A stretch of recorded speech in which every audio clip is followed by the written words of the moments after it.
It was the summer of 2019, and I had been looking forward to this camping trip for months. I was heading out solo, something I'd done before but not in a while.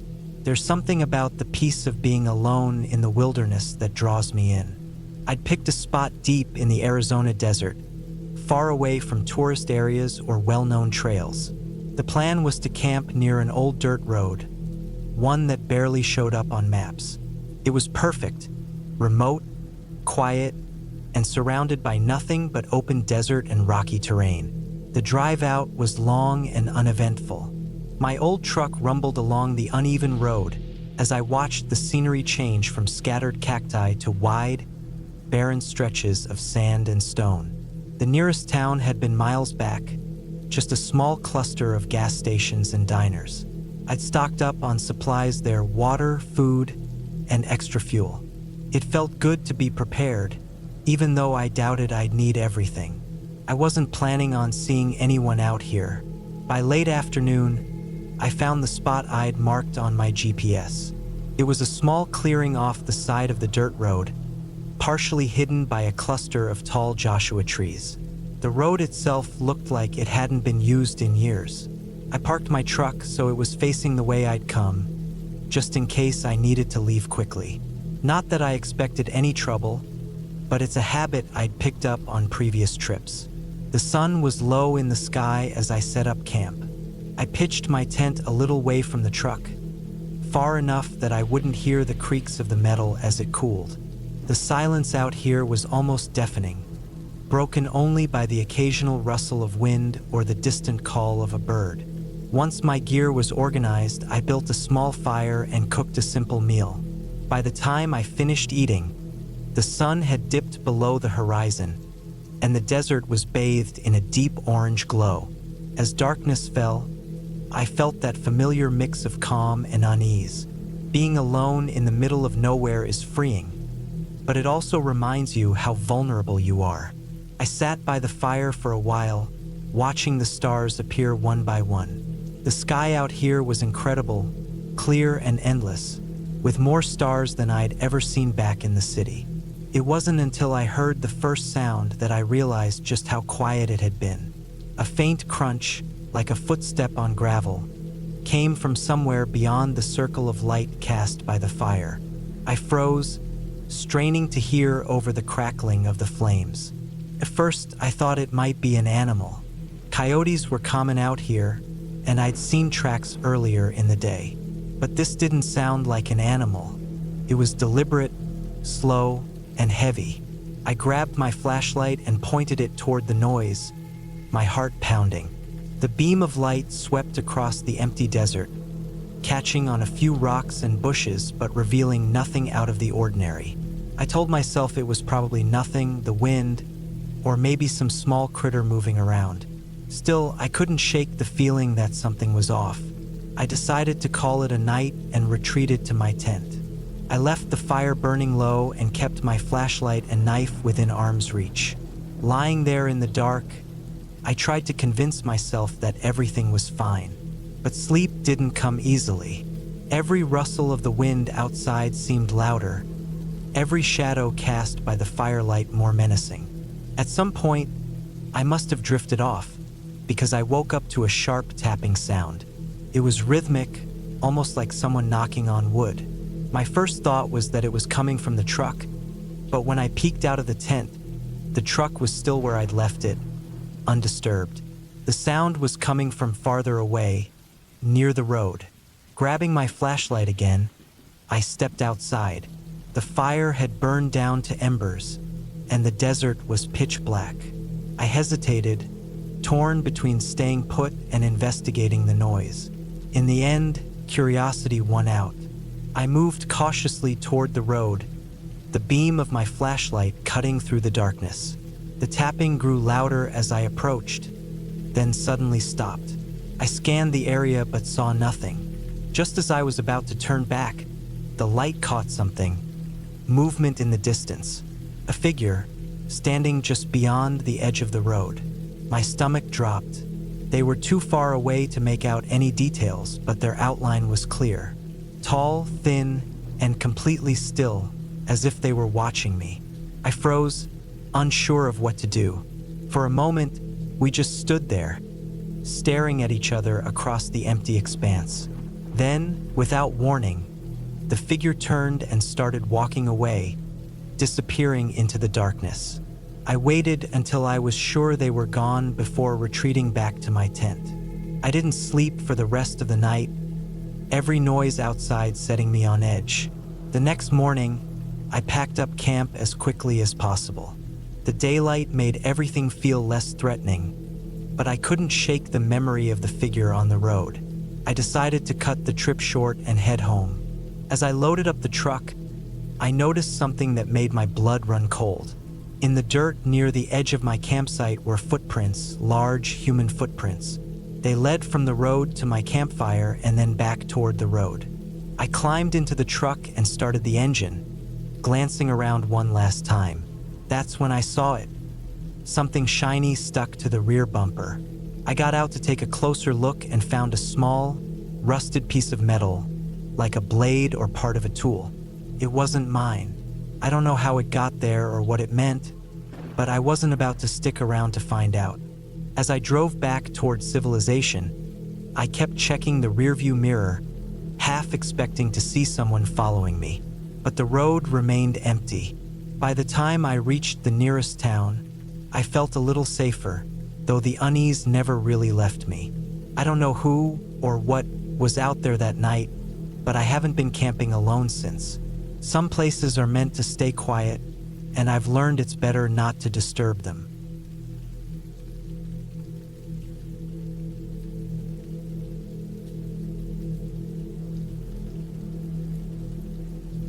It was the summer of 2012, and my friends and I had just finished our second year of college.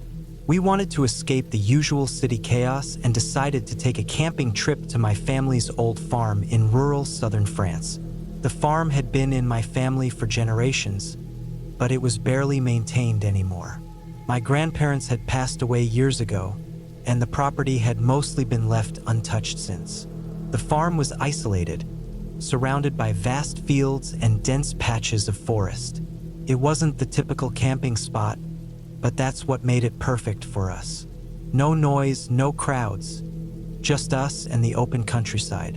We were a group of 6, myself, Thomas, Julie, Alex, Claire, and Lucas.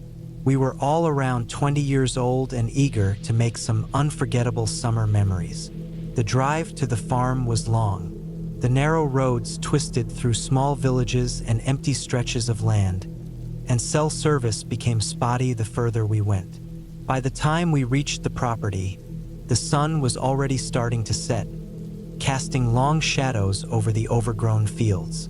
The farmhouse itself was a 2-story stone building with shutters hanging crookedly from the windows. It looked weathered and abandoned, but we weren't planning to stay inside.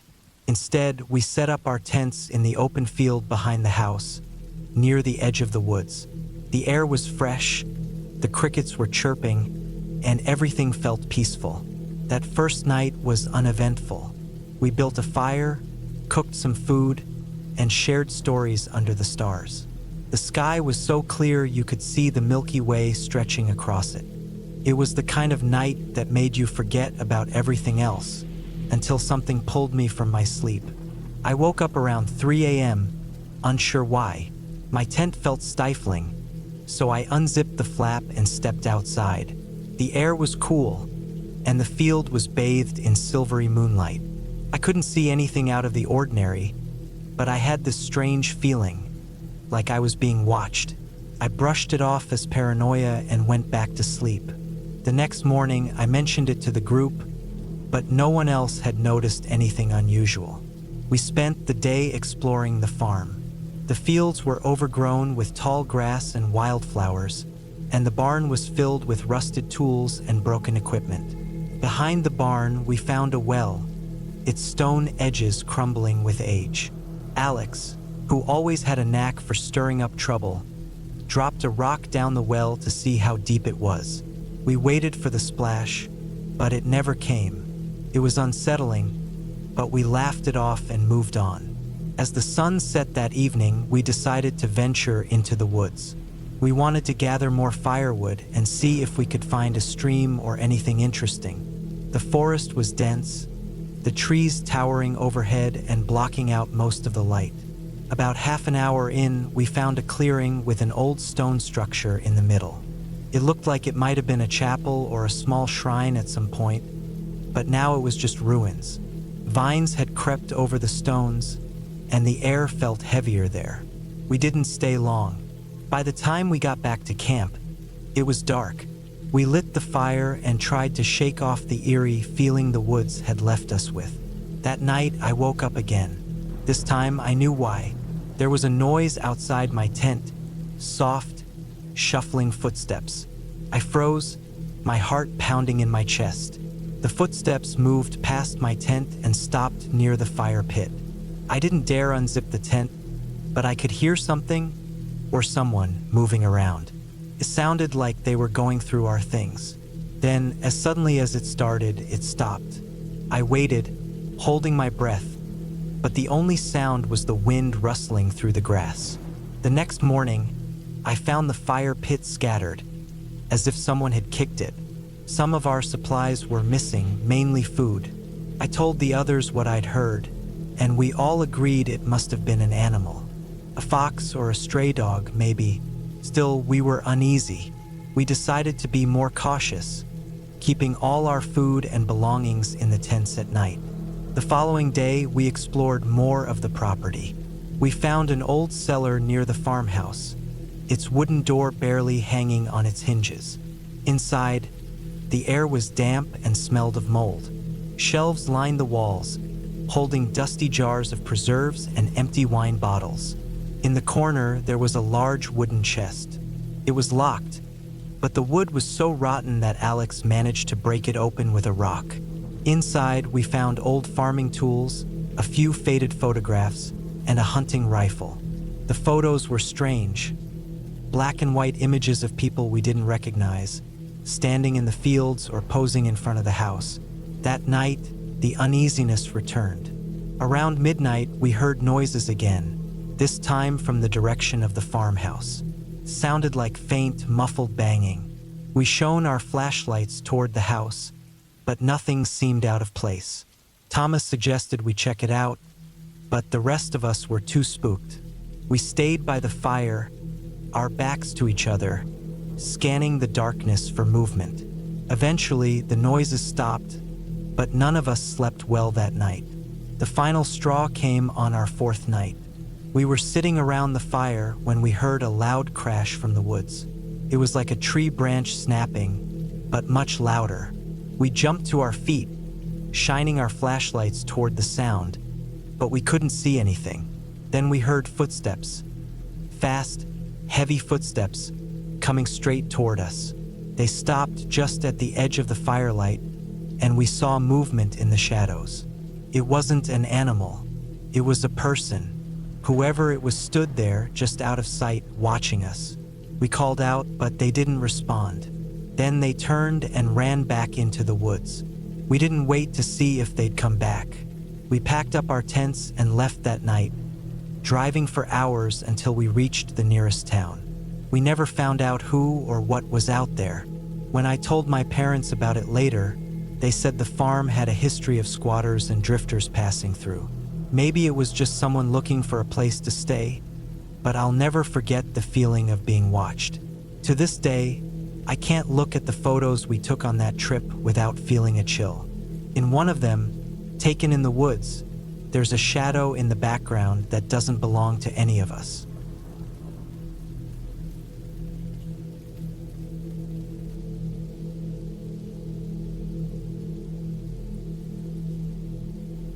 It was the summer of 2018 when I decided to go on a solo camping trip. I'd been craving some time in the woods for months, the kind of quiet that only comes from being far from civilization. No cell service, no noise, just me and the trees. So when I found an old, abandoned campsite on a map, far off the beaten path, I figured it would be the perfect spot. The area was in the remote corners of Tennessee, just on the edge of a forest where few people dared to go. There were whispers about the place, how it was once a popular site for locals, but then something had happened. Something nobody talked about.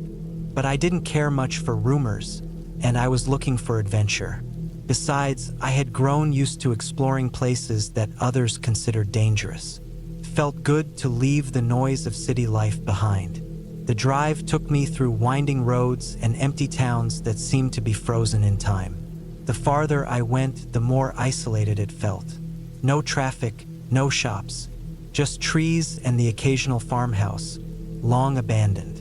When I finally turned onto the gravel road that led to the forest, I felt a strange mix of excitement and unease, but I pushed it aside. I had my gear, a sturdy tent, and enough food to last a few days. It was going to be a perfect getaway. I parked my truck at the edge of the forest, just past a small clearing. The air was thick and damp, like the forest hadn't been touched in years. As I set up camp, I noticed the remains of old structures. A dilapidated wooden shelter, broken crates, and rusted tools scattered around. The place looked like it had been abandoned for decades. I shrugged it off.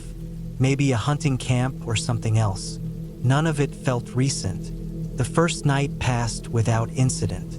I sat by the fire, listening to the crackling flames, the occasional rustling in the trees, and the distant calls of animals. It was exactly what I wanted: peaceful, quiet, and far from anything resembling the chaos of the world. But as I woke up on the second day, something felt off. There was a weight in the air, a tension that I couldn't quite explain. I noticed a trail leading deeper into the woods, one that seemed more worn than the others around it. It looked like it had been used recently, but there was no reason anyone would be here, I thought. I had checked the area the night before, and I knew nobody else had been around. Still, curiosity tugged at me. I grabbed my backpack, packed some water and snacks, and started walking down the trail. The deeper I went, the more isolated it felt.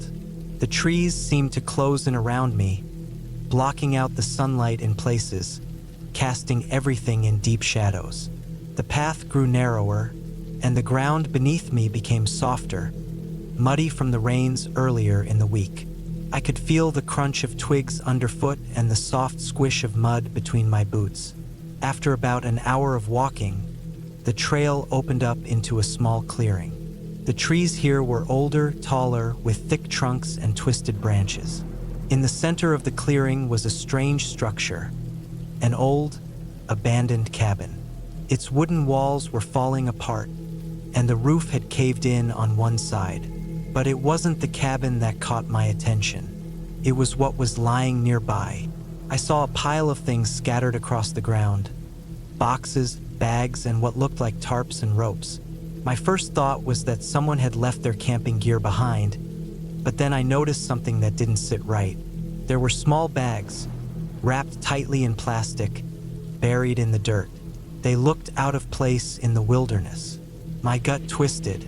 Something was off. As I moved closer, I saw that some of the bags had been torn open. Inside was a fine, white powder. It hit me then. This was no ordinary camping site. It wasn't abandoned by a family or a group of hunters. This place had been used for something else, something illegal. My stomach dropped as I pieced it together.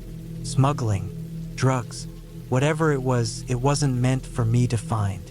I took a few steps back, heart racing, my mind in overdrive. My first instinct was to leave, to get out of there before anyone came back. But the reality hit me hard. I had no idea how to get back to the truck from here.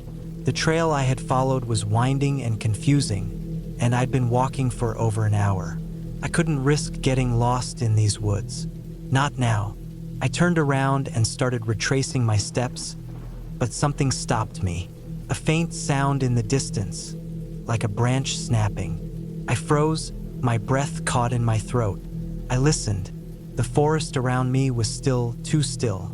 There was something out there, something watching. My instincts screamed at me to move, to get out, but I couldn't shake the feeling that I was being followed.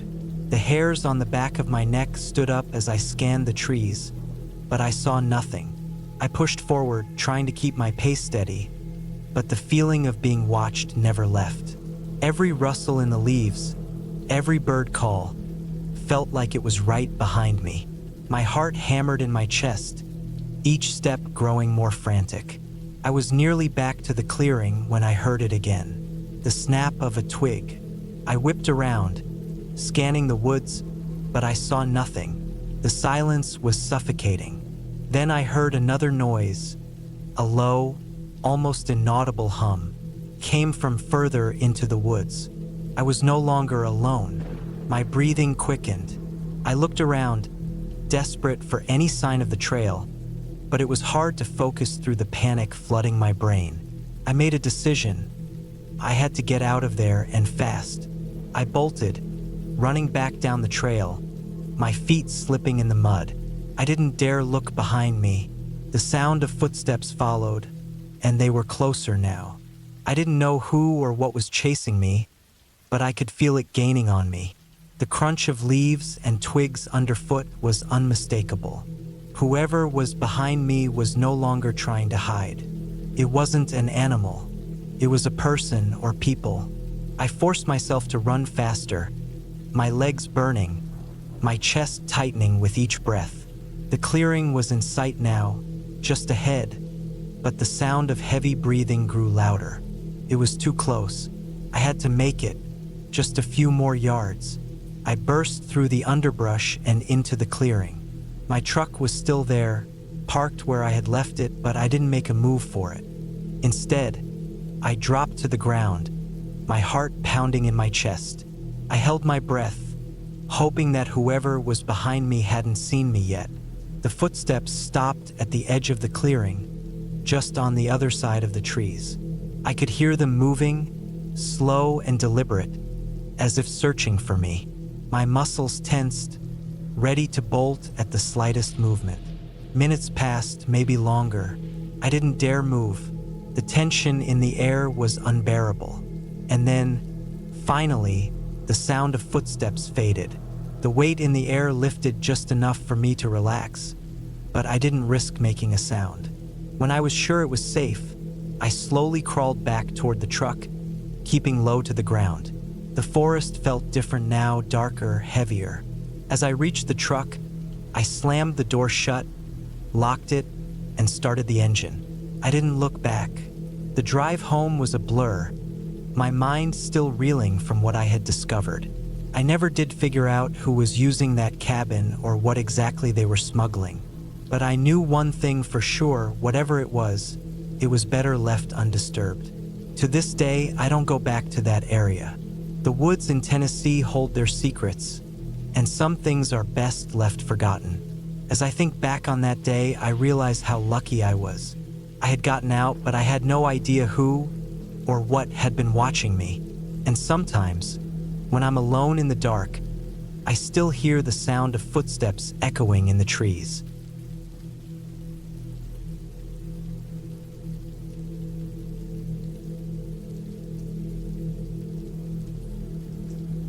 It had been a week since we'd decided to head out for a camping trip. Just me, my brother Jason, and our friend Max. Nothing fancy, just the three of us escaping the bustle of city life for a few days of solitude in the woods. The spot we picked was a small, somewhat hidden campground deep in the forest. It was a place we had visited once before, and that had always felt peaceful, quiet, remote, and untouched by the usual tourist crowds. But that night, something felt off. The rain had started around sunset, just a drizzle at first, but it quickly picked up. The dark clouds overhead swallowed the fading light, leaving everything below in a cold, grayish gloom. By the time we finished setting up camp, the rain had become a constant, unrelenting downpour, the kind of rain that soaks into your skin, making it hard to even think straight. We'd pitched our tents in a small clearing next to the creek that ran through the forest, the water rushing by, adding a constant, soothing background noise to the otherwise still air. We made a fire, huddling close to it to stay warm. The crackling flames contrasted with the harsh, steady rain tapping on the trees above us. We'd settled in for a quiet night, just the three of us around the fire, talking about random stuff, telling stories, but the atmosphere began to shift as the hours passed. Max was the first to notice it. I could tell from the way he kept glancing around, his face slowly going pale. I don't know what he heard, but it was enough to make him uneasy. He kept his voice low, his eyes darting to the trees surrounding our campsite. It was hard to see more than a few feet into the dark forest due to the thick rain and shadows. The trees, once comforting, now felt like they were pressing in on us. We brushed it off at first. Probably just animals, Jason said. I wasn't so sure. There was something about the way the forest felt that night. Something off. I tried to ignore the nagging sensation in my gut, but it only grew worse as the night dragged on. The rain was coming down harder now, the wind picking up and making the trees groan. The fire crackled weakly against the wetness. It wasn't cold yet, but the dampness in the air started to creep into my bones, making me restless. I tried to distract myself, making jokes, but Max's mood had taken a dive. He wouldn't stop looking toward the creek. It was around midnight when things started to get strange. The rain was at its heaviest, and the fire was nearly out. Jason was sitting close to the fire, poking at the dying embers with a stick. Max had gone quiet, sitting a little farther from the fire, arms wrapped around his knees. I was staring into the darkness beyond the trees, half expecting something to move out there, when I heard a sound. It wasn't the usual sounds of the forest. No rustling leaves, no distant calls from animals. This was different. It was a sound that was both far away and close at the same time. A sort of tapping, rhythmic, almost like footsteps, but they didn't sound like any animal I knew. They were too deliberate, too purposeful. I tensed, trying to focus on where it was coming from. Max's head snapped up, his eyes wide, but he didn't say anything. He just looked at me, then at the woods. I stood up, slowly, trying to stay as quiet as possible. The sound was getting closer. At first, I thought it was just the wind, but the tapping had a definite pattern, as if someone or something was walking through the woods toward our camp. I looked at Jason. His face was blank, like he hadn't heard anything at all, but I knew he had. I could see it in the way he shifted his position, how his eyes lingered on the trees. We waited for a few minutes, the tension building between us. The sound grew louder, closer. Max looked at me again, this time with a sense of urgency in his eyes. I could tell he was feeling it too. Whatever it wasn't a natural part of the forest. Then it stopped. The silence that followed was deafening, like the whole world had paused. The rain had even slowed down, and all I could hear was the soft crackling of the dying fire. For a long time, we didn't move. The air felt thick with anticipation, like something was waiting just outside of our sight. Suddenly, a loud, sharp crack came from the woods to our right. A tree branch breaking, but it was too close to be normal. Something had stepped on it. My heart skipped a beat. I didn't need to see what it was. The sounds of movement resumed, but now it was different, quicker, more erratic. Max stood up quickly, his face pale as a sheet. He grabbed his pack, pulling at the straps with shaking hands, but I stopped him before he could say anything. The last thing I wanted was to run blindly into the woods without knowing what was out there. But I was terrified. Whatever was out there, it was getting closer, and it was no animal. The fire was dying, and with it, our only source of light. The trees around us began to blur in the rain, and every shape in the dark seemed like a threat. The cold had set in, and I could feel the moisture in my clothes, making everything heavier and harder to move. But it was the silence that was the worst. We had stopped talking, stopped even moving, waiting for something, anything to happen. Then the footsteps came again, but this time they were different. It wasn't just one set of footsteps anymore. There were multiple sets, all moving in unison. I couldn't tell where they were coming from, only that they were all around us. I could hear them now, a low, steady rhythm that echoed through the trees. No animal makes that kind of noise, no person either. It was like they were all around us, but we couldn't see them. No shadows, no figures, just the sound. And then it stopped. I don't know why, but I felt that it was worse than when it had been moving. The stillness was suffocating, and I could feel something crawling under my skin, something that wasn't right.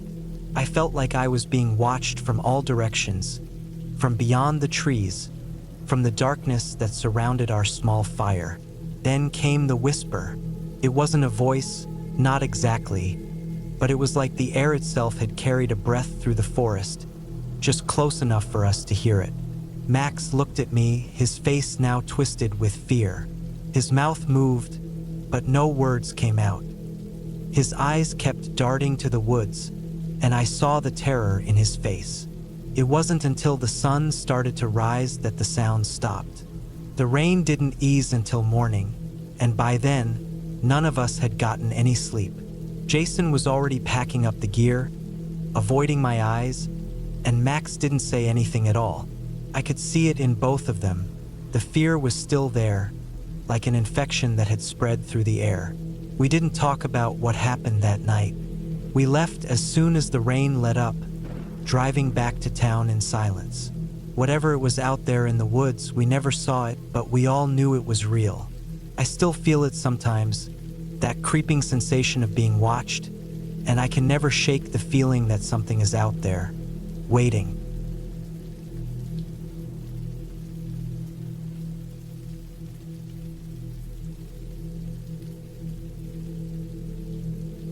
It was early fall, just before the air turned frigid, and the trees were starting to show their first hints of color. I was about 16 at the time, and my dad had invited his old friend, Andy, to go camping with us for the weekend. I didn't know Andy that well. He'd been friends with my dad for years, but we weren't super close. I guess it didn't matter much. He seemed all right, a bit rough around the edges, but harmless enough. We went up to a secluded spot in the mountains, about 3 hours from home, where you couldn't get cell reception, and the only sounds you could hear were the wind in the trees and the occasional bird call. The kind of place where people usually went to escape, and that's exactly what we were doing, escaping the stress of daily life. When we arrived, the sun was just beginning to dip behind the trees, casting long shadows on the dirt road as we unloaded the gear. My dad and Andy got to work setting up the tents, while I unpacked the food and gear for cooking. It was quiet, the kind of silence that was almost too loud, like the forest was holding its breath. As we set up camp, there was a strange tension in the air, though I couldn't explain why. I didn't think much of it at first. The first evening was calm, with us sitting around the campfire, eating canned beans and sausages, the fire crackling in the center. It was peaceful in that way, just nature and us. But as night settled in and the shadows stretched, I started feeling off. It was like the darkness had a weight to it, heavier than it should have been. Later that night, after we'd cleaned up and sat around the fire with our mugs of coffee, Andy seemed distant, staring out into the woods. My dad was talking about old stories from his youth, but Andy wasn't really participating, just shifting his weight from foot to foot and glancing into the trees every so often. It was almost as though he was waiting for something or listening for something. I tried to ignore it, telling myself I was just being paranoid, but the longer I stared into the woods, the more unsettling it became. The trees were thick and close together, their silhouettes just barely visible in the pale light of the moon. I couldn't shake the feeling that we were being watched, though I told myself it was nothing. This was just the kind of place that makes you jumpy at night. The fire burned low, the flames licking at the dry wood.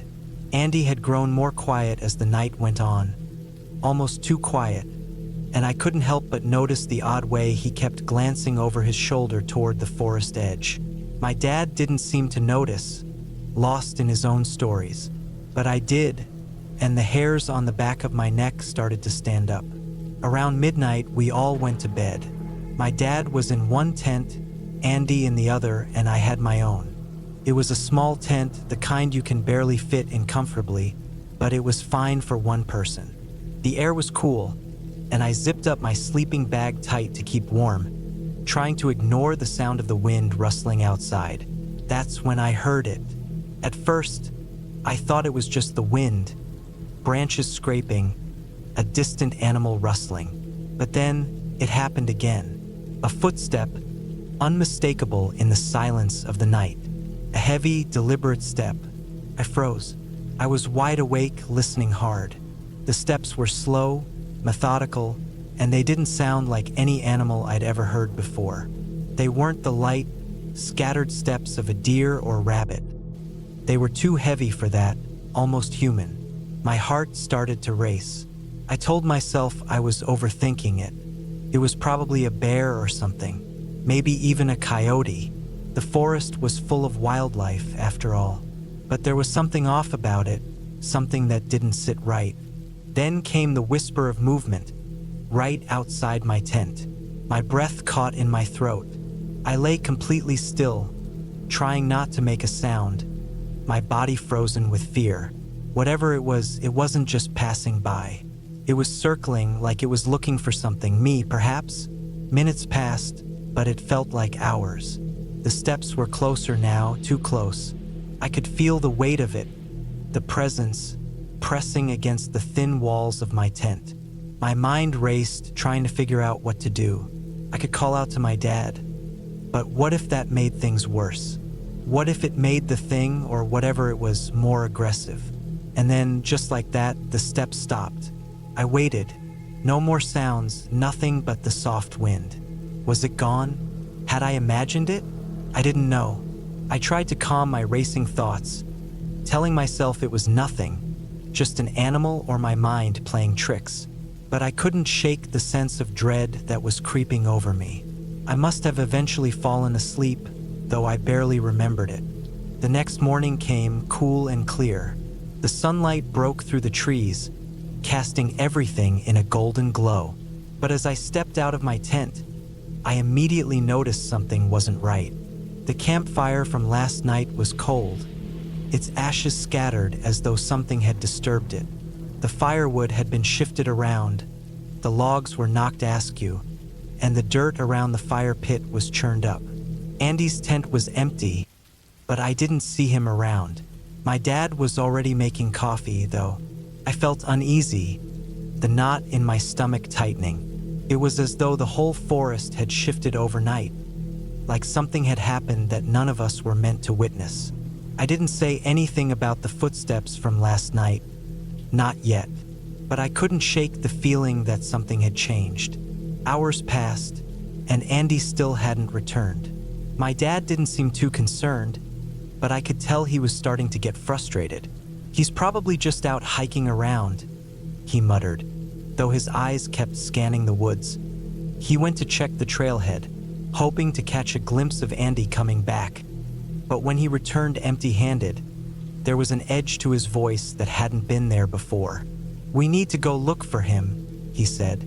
"I'm starting to get worried." And we did. We hiked through the forest, calling for Andy. The sun was starting to sink lower in the sky, casting long shadows across the trail. The trees looked more imposing now, darker somehow. But it wasn't the trees that scared me. It was the silence. There were no birds, no animals, no rustling of leaves. It was as if the whole forest had gone mute, and I could feel it deep in my chest. A tension that wouldn't let go. We hiked for what felt like hours, but there was no sign of Andy. No tracks, no indication that he'd passed through. As we made our way back to camp, I caught something out of the corner of my eye. A shape, dark against the trees. I turned quickly, but whatever it was had already disappeared. That night, I couldn't sleep at all. I lay awake in my tent, listening. The same footsteps, the same heavy, deliberate steps circled around us again. But this time, they didn't stop. I stayed perfectly still, hoping whatever it was wouldn't notice me. I couldn't tell if it was circling or just watching, but it felt like it was right there, just beyond the reach of the firelight. In the morning, when the sun rose, we packed up and left. We never found Andy. His things were still at the camp, but the man himself was gone, vanished without a trace. We filed a missing persons report when we got back to civilization, but no one ever found him. And every time I think back to that weekend, I can still hear those footsteps, heavy and methodical, circling the camp. Something was out there, something I'll never understand. But whatever it was, it didn't want us there. And it definitely didn't want Andy to leave.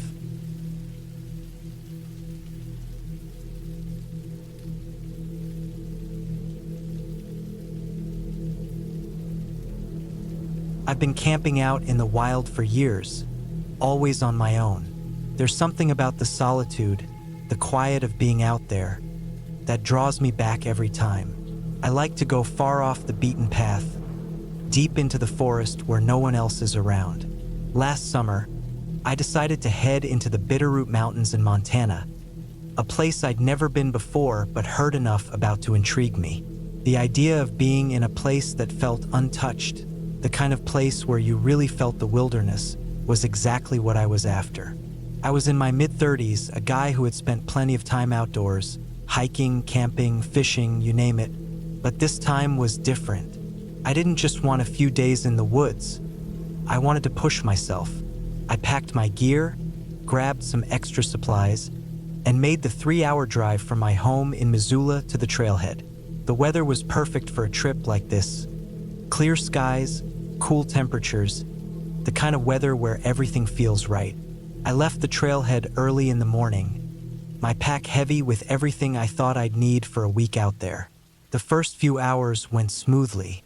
The trail was well marked, and the path was mostly uphill, winding its way through dense pines and old-growth forest.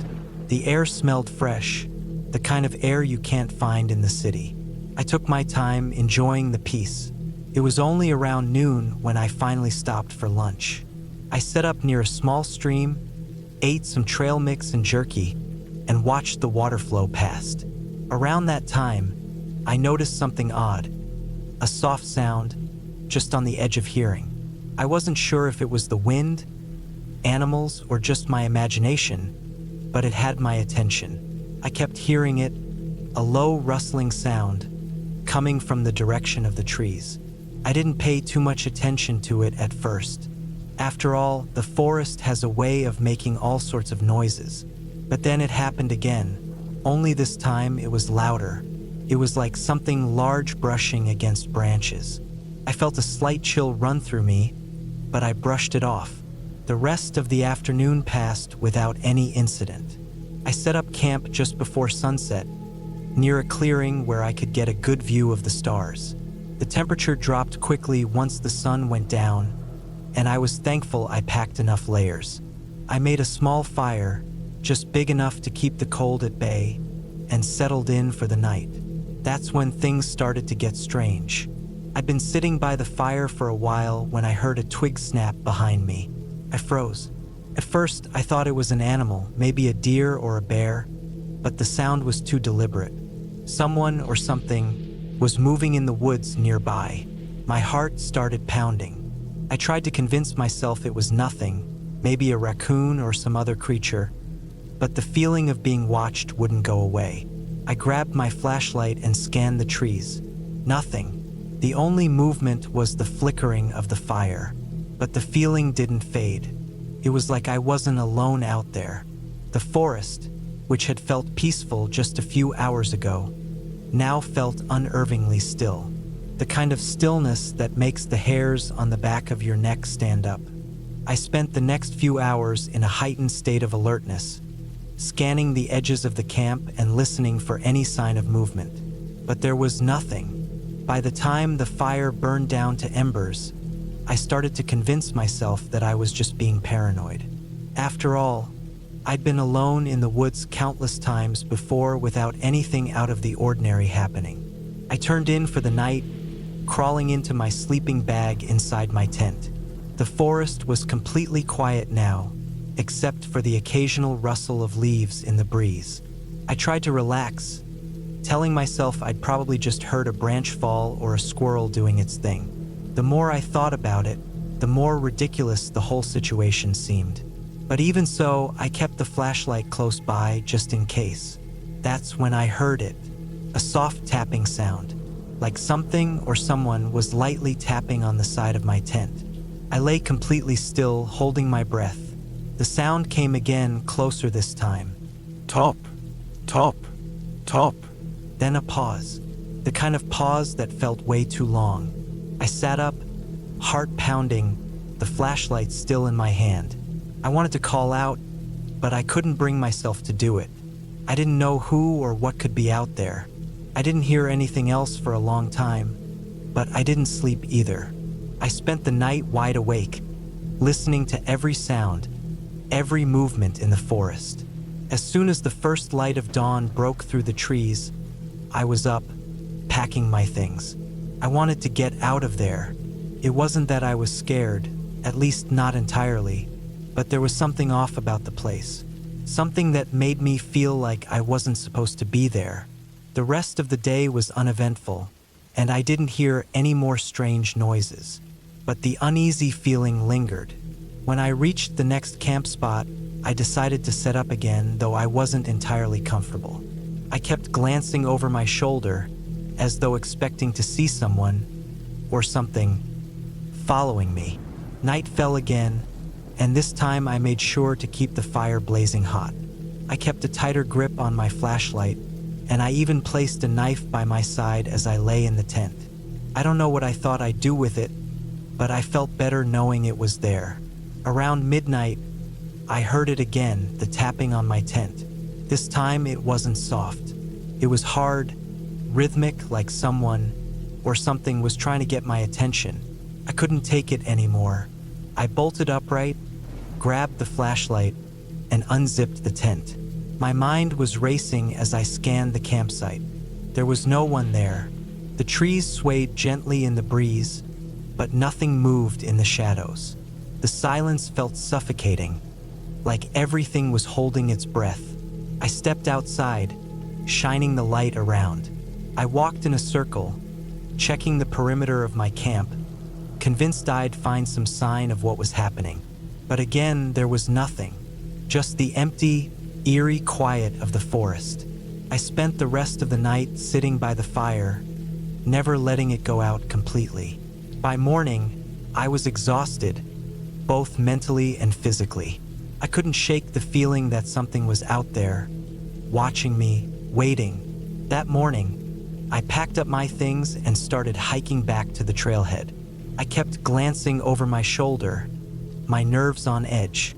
I didn't stop until I was safely back in my car, locked in with the engine running. I breathed a sigh of relief.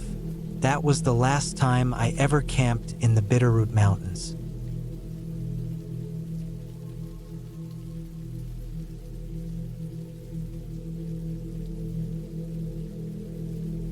It had been 3 months since Sarah died. 3 months since everything I once knew had shattered, and I had no idea how to keep moving forward. I had never been one to dwell on sadness, but after she passed, I couldn't help it. The world felt like it was closing in, and I couldn't breathe without thinking about her. I had to get away from everything, the house, the people, the memories. That's when I decided to take a solo camping trip to try and clear my head.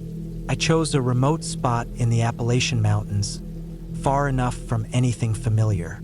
I didn't want any distractions, just me, nature, and maybe a little bit of peace. I wasn't looking for anything specific, just an escape. I packed my gear, my tent, and a few days' worth of food, and drove up to the trailhead.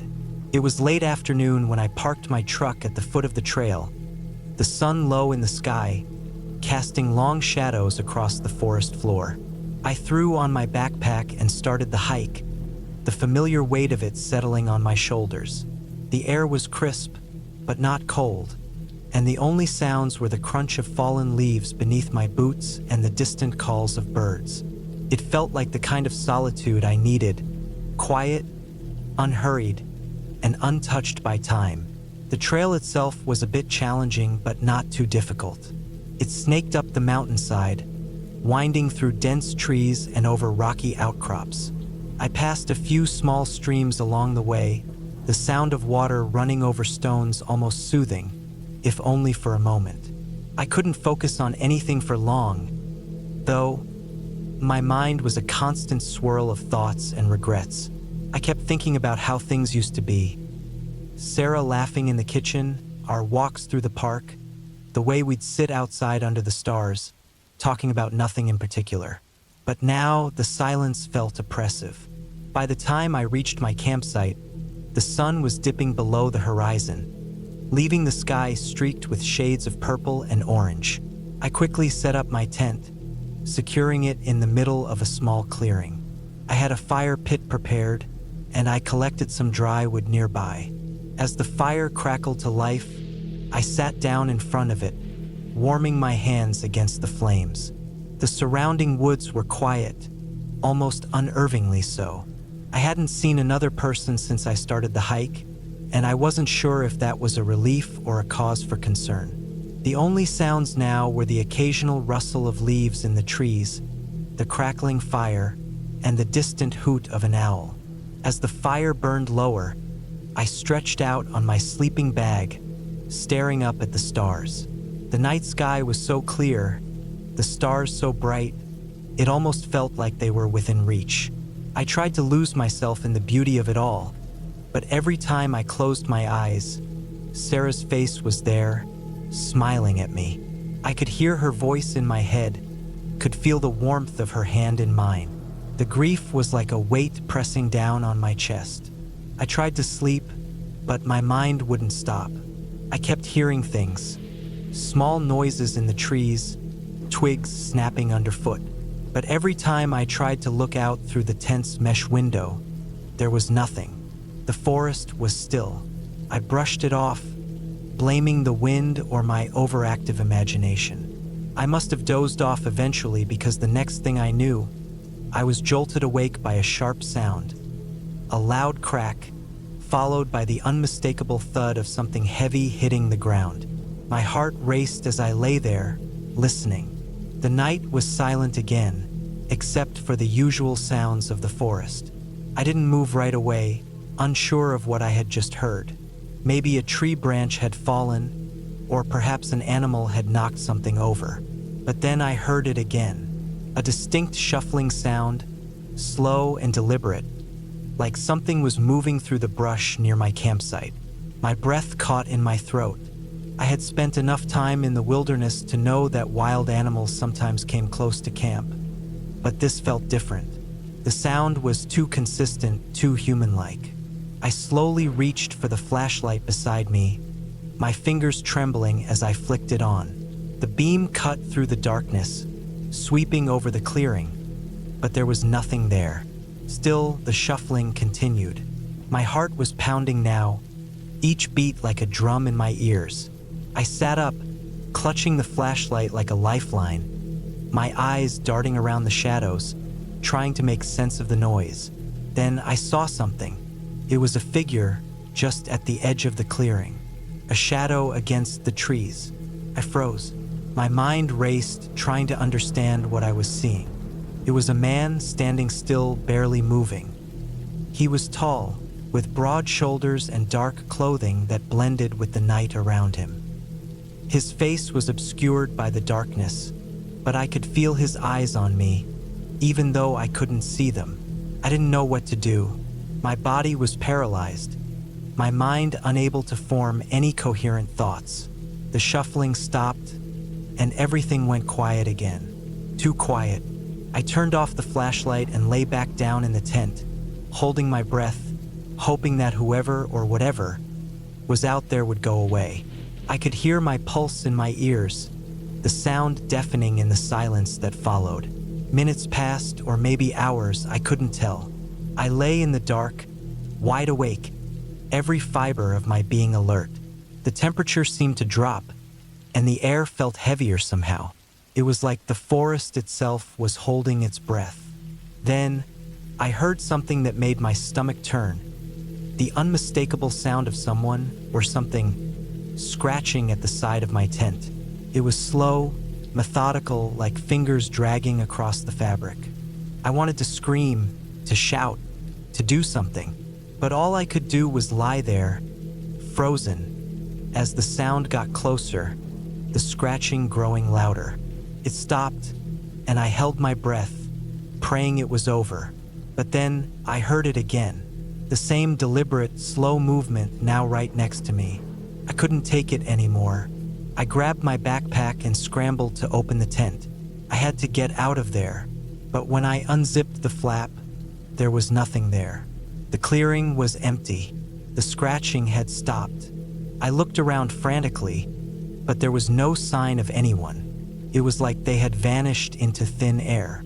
I was trembling now, my body shaking uncontrollably. My mind was racing, trying to make sense of what had just happened. I thought maybe I was losing it. Maybe I hadn't gotten enough sleep. But deep down, I knew something had been out there. Something real.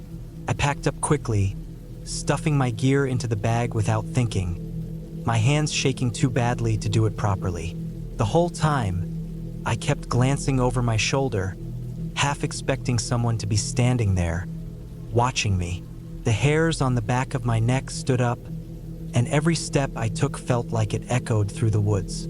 I didn't stop hiking until I was back at the trailhead, my truck in sight. The sun was just beginning to rise, casting a pale light over the forest. The trees, the rocks, the trail. All of it looked normal, peaceful even, but my mind was still spinning. I never went back to that campsite. Maybe it was just my mind playing tricks on me, or maybe there was something out there that I wasn't meant to understand. But the fear was real, and the unsettling feeling that something had been watching me never quite left. I drove home that morning, leaving the mountains behind. But even now, months later, I can't shake the feeling that something is still out there, just beyond the reach of the light, waiting.